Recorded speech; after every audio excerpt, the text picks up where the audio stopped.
born out of the lethal high-speed madness of the early 1900s board track racing.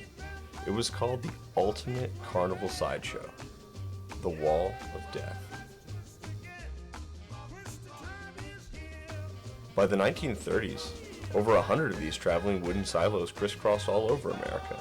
It was a temple of pure physics, zero margin for error, 30 feet of vertical timber held together by steel cables, willpower, and gravity-defying centrifugal force.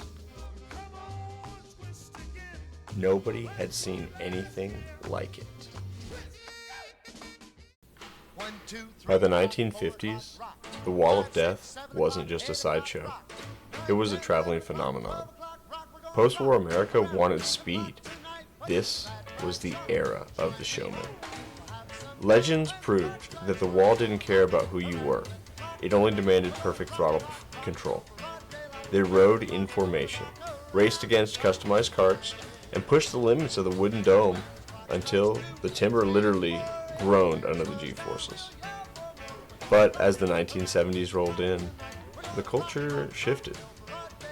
The clean-cut carnival showman gave way to the raw, unfiltered grit of the chopper era.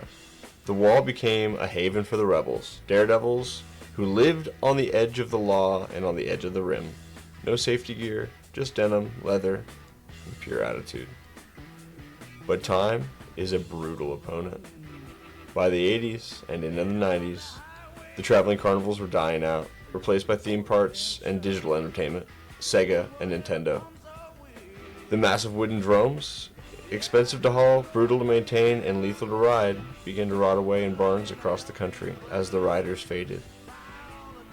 The thunder that had echoed inside the timber for nearly a century was fading into a whisper. It became a lost art, kept alive by only a handful of aging mechanics and stubborn purists who refused to let that fire die out. They were waiting for somebody else to build a new wall. Yo, you want to see something cool? No? Well, I'm gonna do it anyway.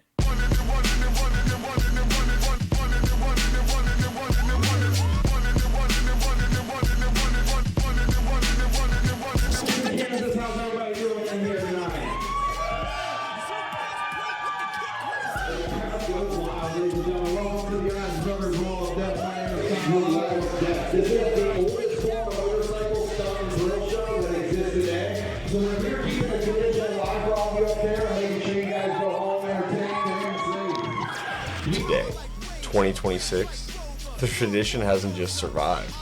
It's literally being supercharged. Enter Kyle and Cody Ives.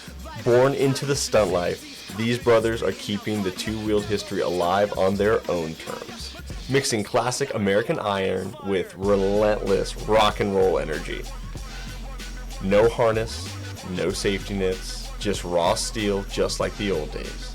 Splintering wood and a bond of absolute trust is what keeps these guys together.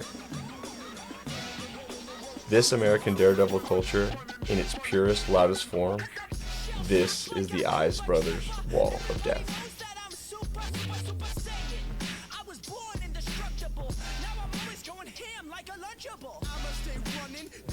These guys are a blast. Everything they do is raw and real. Nothing to hide, nothing to put on a show for. This is who they really are. Handing out shirts for money, putting up wooden walls so they can ride in circles, to tear them back down, to drive a couple 100 miles, to put them back up, and to do it again. The rinse and repeat, and the circles and the circles are what these guys do, and I hope they never stop. They're doing something special, something that nobody else is really getting done in 2026.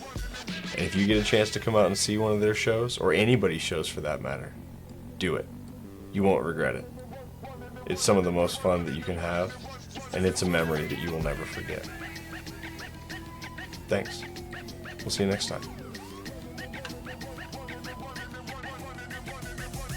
I guess that's it. My time with the Ives Brothers was the best I've ever had, and a ton of fun. Hopefully you guys will get to come out and see a show sometime. Check them out. Give them a follow. It's a lot of cool stuff. See you later.